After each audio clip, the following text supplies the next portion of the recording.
photographer and subject.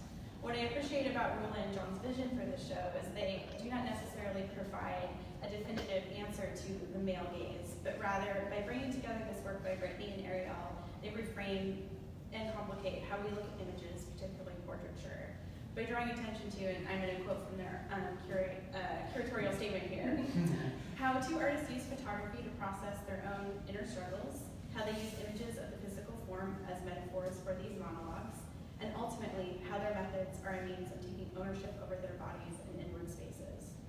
So thank you both for a really beautiful show. It's been a pleasure working with you both, and thank you, Brittney, for your lovely work as well.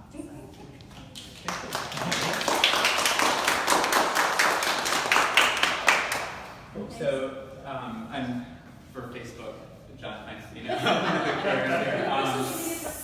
Just wanted to start off by saying, everyone at Blue Sky, thank you so much for working with us on this and selecting our proposal. I remember when the open call was first announced last year, a flood of emails came in from so many different people in the photo world. Do you know about this? Do you know about this? And immediately Roula and I connected.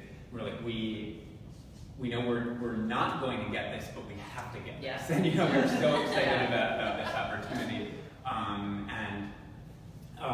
When we were selected, it was a very kind of we're not worthy moment of kind of surprise. As much as we were kind of gunning to do it, it was surprising, and we're deeply honored to be able to work on this. And it's the experience overall as between Brittney working with you and Arielle. Obviously we're curatorial partners, so I don't even have to say it's been amazing, but and just staff at Blue Sky, it's been such a smooth and amazing and really enlightening experience overall. So thank you so much again. This is really great. And I'll just say that meanwhile, over at Blue Sky, when we got a submission from the Full Arts Foundation, we were like, oh, Arts Foundation. So it was a really strong pool of applications this year, and so we had a lot of really great work to choose from. So it really speaks a lot to this exhibition that you came to the top. So thanks for applying. Thanks. Thank you. So just to kick it off, I'm going to give a little bit of a background on where we're kind of coming from, and then Roula will talk about Arielle's work. Arielle is, I won't say unfortunately not here because she's at an amazing opportunity shooting an Hermès campaign in Paris right now, and we're all super excited for her. It's interesting to see how her super colorful sculptural work has gotten the attention of a world that was maybe initially surprising. So we're super excited for her. And then Brittney will kind of go into talking about her work after Roula goes through Arielle's. So just to give a bit of a background on this, Roula and I have known each other for a few years now, and something that kind of comes up in a lot of our discussions and looking at photography is this historical discussion of the male gaze, of this sense of throughout the beginning of visual media, in many ways, men looking at women and men casting ideas about women in the visual form. And for us, our kind of focus in bringing this to an exhibition is the notion of power within that, and the power to kind of shape and control. And in casting this exhibition forward, kind of building on a bit of what Semi said, there could have been a lot of directions that we would go in. We could, as many curators we've seen do, simply do a flipping of the male gaze. Women photographing men, women objectifying men, maybe a heterosexual lens on that, kind of this inverse of what we've talked about historically. And for us, that had been done a bunch before, but B, it felt a bit problematic or flawed because for us, it was just recasting power and not, still relying on men, still being about men. And that's kind of not really what was interesting to us in our discussions. So instead, we wanted to pair two artists who were really taking ownership over something that historically had been maybe stripped away, and we felt there was more empowerment instead of, flipping it on men, looking at how they really kind of recast that and took possession of themselves, whether it's related to body issues or internal demons or somewhere in between. So with that, I think we can kind of start talking about the work. I'll kick it off over to you, Roula. Yeah, absolutely. Awesome. Excellent. Thank you. And yes, thank you so much for all of you. I mean, we really can't say that often enough. So Arielle Bobb-Willis, she's based in, I forget, is it Philadelphia or Pittsburgh? Yeah, I think it's Philadelphia. It's Philadelphia, okay. She's in her early 20s, and this was the first time I had seen her work without sort of, this was the first image of her work that I'd ever seen.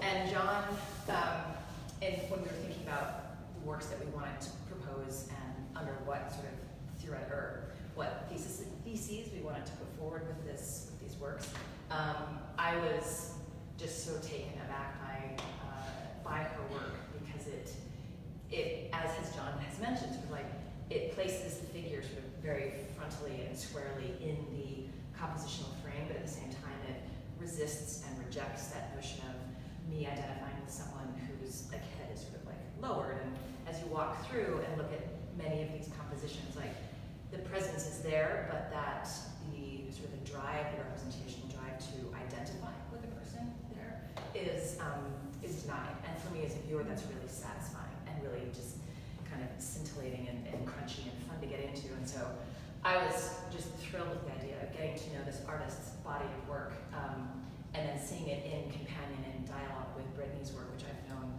for longer. I've had the pleasure of knowing Brittney for a few years now, and seeing what kind of dialogues about identity, the gaze, how the gaze is refused, how personality is exerted, all of these elements sort of come together in these two vibrantly dynamic yet sort of different bodies of work. So the way that Arielle proposed, or the way she approaches this is she works with friends and family and sometimes strangers, people she'll approach on Instagram, social media, making the most of it. And she'll ask them to participate with her. She'll go shopping in secondhand stores and find these oversized clothes that are extremely bright, as you'll see as you look at the images themselves. And then they sort of step into this guise and start to inhabit a space that is the figure, but at the same time isn't. So there's that, again, that friction of recognition and sort of denial of recognition that I personally find really satisfying. This work for Arielle is very much driven by a desire for her to understand where serious mental health issues play out in her life. She has described in communications with John and I a sense of profound separation, alienation from herself, from her body. She used the word, she was renting her body, but wasn't quite inhabiting that as though you inhabit your body as a home. So in this way, she's sort of working with these figures and this notion of how to capture identity and representation, but at the same time sort of denying it, and so working through what for her is, what she has described as sort of this crippling alienation she's feeling from herself. And so there's humor, there's joy, there's awkwardness, there is many of the things that I see in this work that sort of brings out what is most playful, and in learning more about her and how she approaches the work, we start to see what John was talking about, which is that she is working very hard to understand herself from an interior perspective and explore that from an exterior perspective, where it's her and the subjects that she's working with. And so I'm moved by that. I'm also moved by the sculptural aspect of her work, again, which is something that resonates beautifully with Brittney's. I just called her Cathey. I knew I was going to do it, and I almost did it, and I got so close.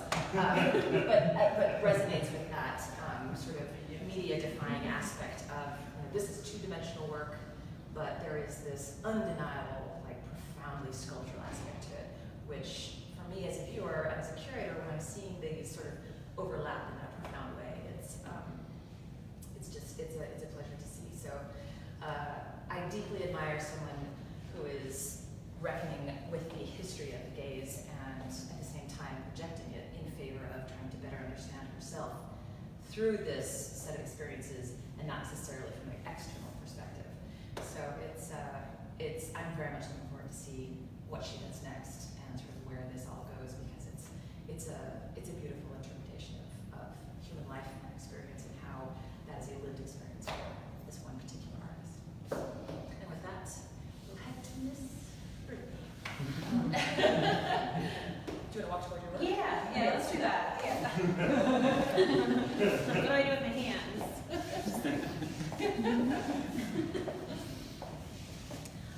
Before I start, I just want to say thank you again to John and Roula, and also to Blue Sky, and also to like the home team, because this is like family, friends, and faculty, which is great. Thank you for showing up. We've only been in Portland like a year and a half, so this is really amazing. And when I moved to Portland, I was like, one day I'm going to show up Blue Sky. But it was a pipe dream, and then you all like slid into my DMs there, and I was like, whoa, okay, let's go for it. But in reading the statements, I had this really interesting kind of moment happen, like when I read the writing, where I felt really seen and felt really known, and I was like, because I know we've known each other for a really long time. Yeah. We met at Lisa's, which was really fun. But it was a moment of just feeling like really understood with the work in this way, because sometimes I need to take a step back from it, because I've been looking, I want to say obsessively, at my body since about 2010. And so the first time I ever decided to do it was just a moment in a class where I had been shown the slides of Laura Aguilar, and she's a Chicana artist who I looked at her work and I just had a really big discomfort with it. I just didn't like it. And it feels funny to say like I hated it at the time, because I've met her and I've met people who've worked with her, and it feels weird to say that now because I'm so deeply in love with it. But her work made me face myself in a way that I didn't know I needed. And so it was that moment of seeing, I don't like this work, it provoked me, it made me uncomfortable. And then from that I was like, oh, that's my baggage. So this work came from this idea of the fact that if I could be personable enough, if I could be kind enough, if I could be funny enough, then everyone would forgive me for my body. That this was something I was supposed to just apologize for, just over and over and over. And the weird thing that happened is the second I poked at it, the floodgates just opened. And so it's really interesting to kind of hear in so many ways like about the work from other people's insights, and even during the opening having people come up to me and talk to me about their bodies. The work has made a bridge in so many ways to people that I didn't know I could connect to in this way, because I feel like everyone's had a moment with this, and I think it lives really universal in that spot of people understanding that we're all often told to not feel ever satisfied here, and to not feel at home in our bodies. And at the same time, I like that the work for me works in a way where it really connects all these intersections by identities for me, because I grew up always big-bodied, I grew up mixed race, I grew up in a way where I just was always not enough or too much. And so I was talking to someone about this at the opening, and it was the idea of like how large the images live. And they were like, I really just want to see them blown up. I want to see them like wall size. And I was like, yes, but here's why I have issues with that, and this is the reason I love this, is because so often really big bodies in our society have a distance. We're told we can't fit in spots. We sometimes aren't given accommodations for seating or areas to even fit, and people take distance from us. Yeah. People leave a wide breadth around us, and this work makes you come up to it. You're forced to connect, you're forced to come closer, and that's really exciting for me. Not that I'm going to print it itty-bitty, but in this sense, how can I invite you into something that maybe you feel like in your life, right? That you were told, this isn't a body you want, this isn't a body you should prize, or pay attention to, or focus on, or look at in any other way than discussed. So, sorry, I got in that for a second, but I did. But it's really important to me to not just talk about this in relation to like, oh, everyone feels uncomfortable with their bodies, that's a really big bridge of the work. But so much of it is this self-reflection of saying, it was really important that I looked because I was never going to let myself look. I was never going to let myself connect. I was always going to apologize. I was always going to live from the neck up. And to make sure that I looked. And the camera does that for me. It just really says, let me look, let me see. And here in the work, in these spaces, I can take up as much room as I want. So in my real world, a little smaller sometimes. Chair, not that chair. Booth, please not that booth. But in my work, it's a chance to expand. And I work in a lot of different ways. You're seeing work from as early as 2011 all the way through 2018. So some of it talks a little bit different, but in general, it's this kind of flux. I always thought, like, when I started working on it, there'd be a moment that I was fixed, that I was done, that I was like, oh, you know what? I have no more questions. But I have so many questions. And really the best thing that this gave me was a sense of empathy for so many other people. And I saw someone at the opening, and if she's watching this, hey, come talk to me. I saw her walk up to the work, and she went, ugh, and turned away. And I love it. I love the support. I love my support groups. But that moment of disgust, I wanted to be like, come talk to me. I want to know. I do, because I had that moment with Laura Aguilar's work. So that moment of connection, of going, this made me uncomfortable, this made me feel something in my own body, this made me not sure how I feel. I know it's maybe a little like self-obsessive, right, to poke at a soft spot, but to go, ooh, what does that do? Not in a confrontational way, but in a like, can we get to here? Can we get somewhere? So for me, the work works in a lot of ways in terms of conversation, in terms of bridging people, but in a lot of ways in healing and taking room that I just never thought I was supposed to.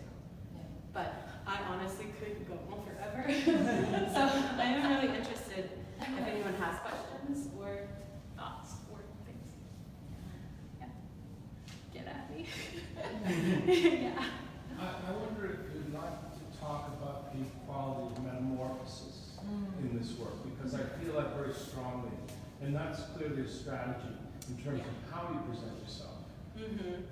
It is. I used to work with this like idea, this achievement or this goal in mind that was, let me aim for utter satisfaction.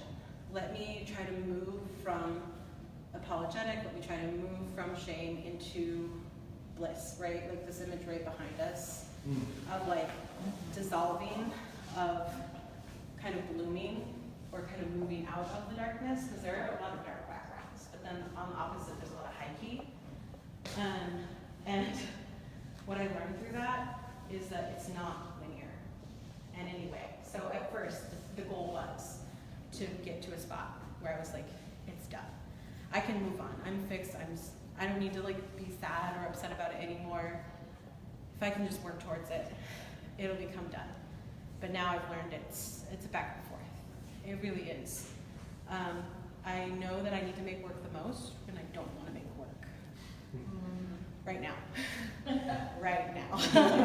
I don't want to make work right now, because the conversation that's happening with me in my head is a what's it called? I've just lost the word.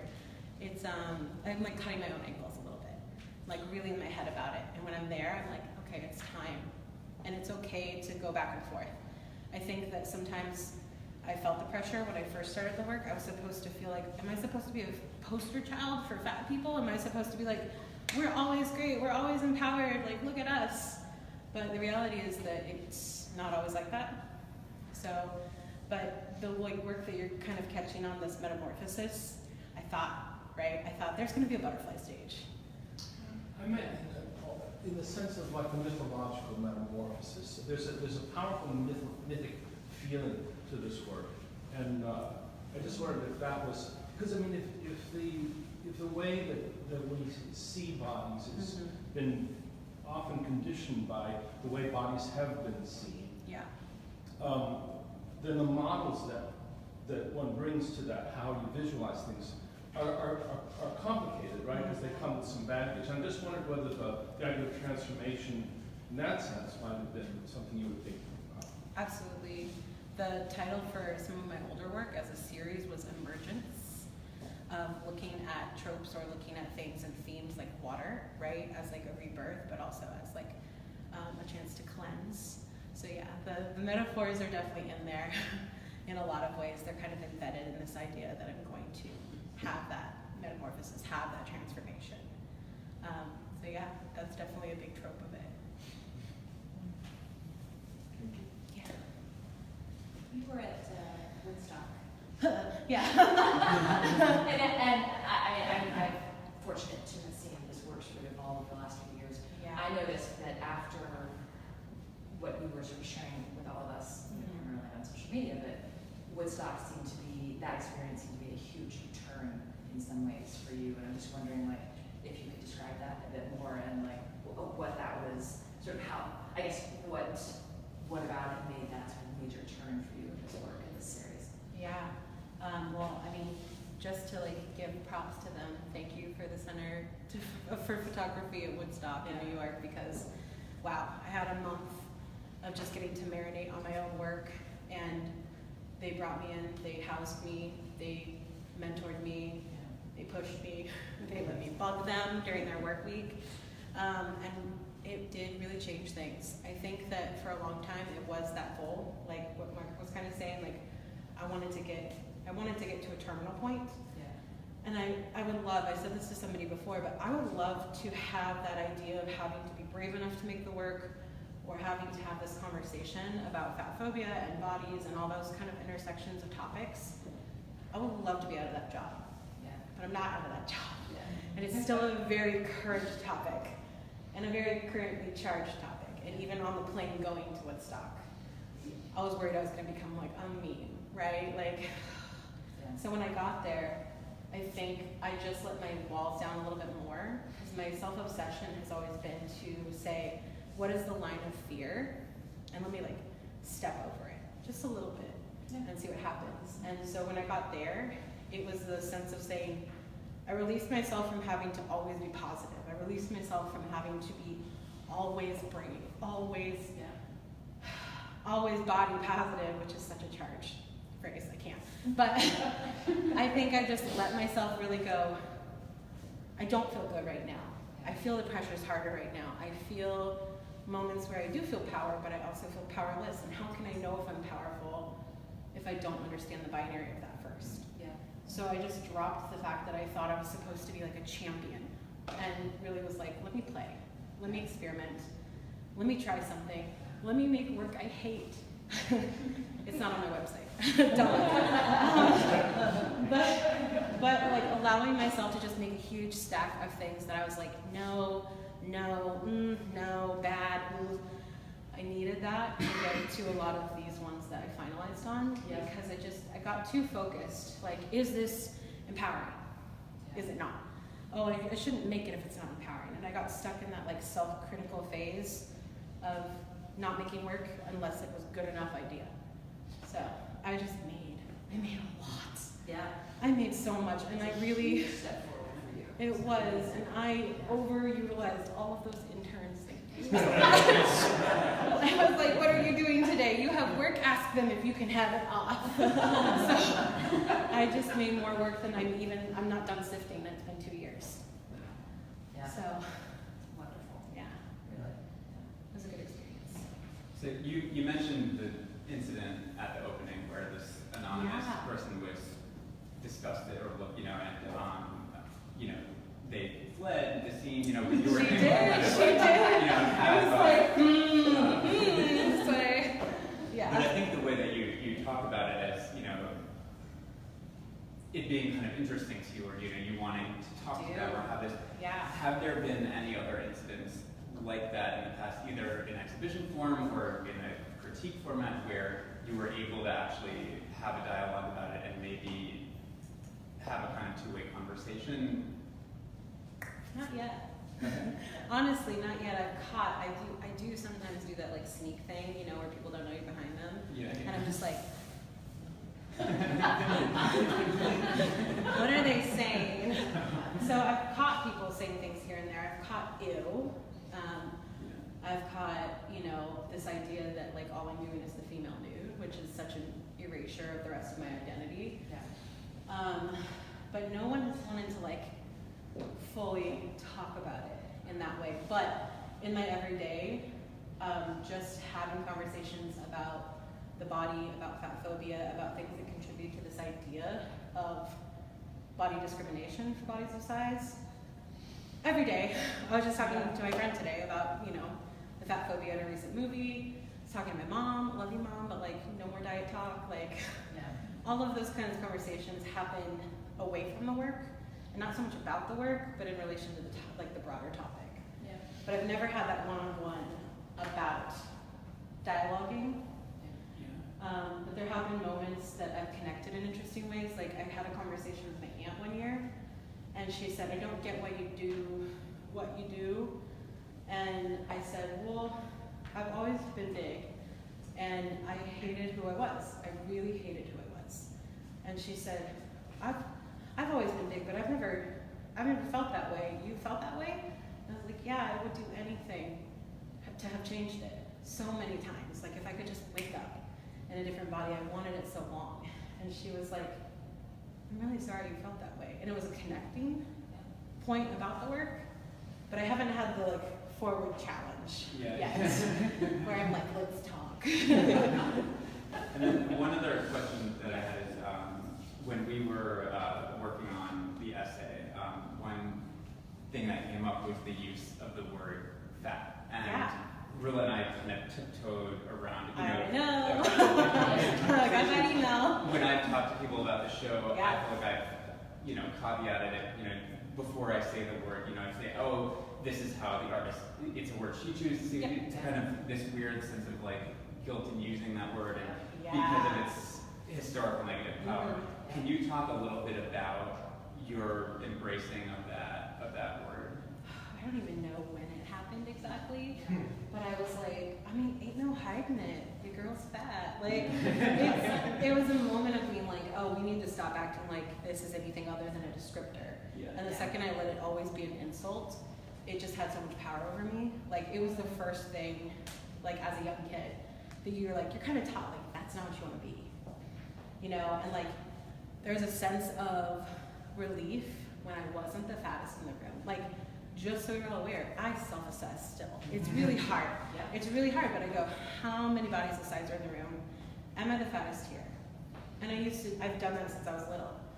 And knowing that like that had so much power over me, like, ooh, do people look at me that way? Ooh, not if I stand behind that person, right? Or not if I make a sense of like being superior to the other, grosser, different fat person.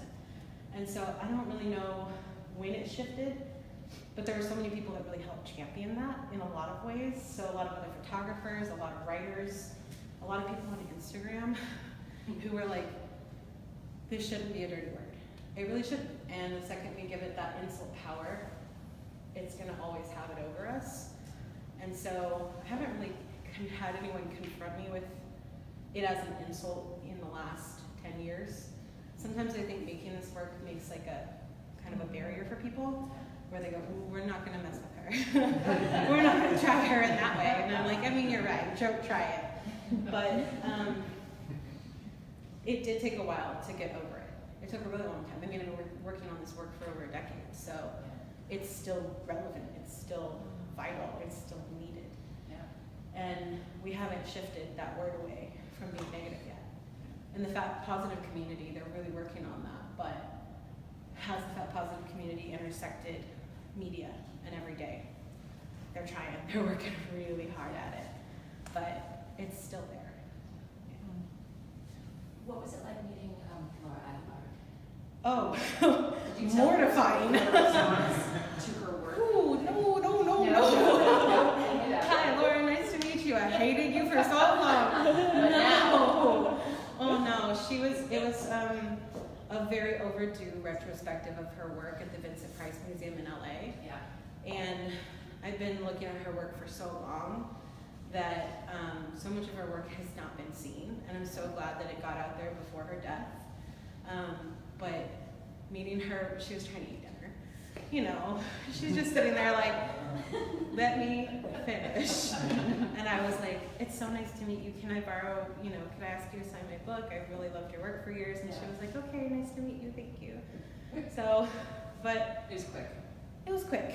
It was quick, but it didn't need to be profound, you know, because what she had done to me 10 years ago was profound. And for me, and where I'm at, it's what I do is just a thank you to everybody who's ever opened a door for me and whoever like helped me like break down a barrier. So even if I couldn't really convey the weight of like all of that thanks, I do it every day. I do it in my work and I do it in my classroom and I do it like with everyone I meet. So yeah. Thanks.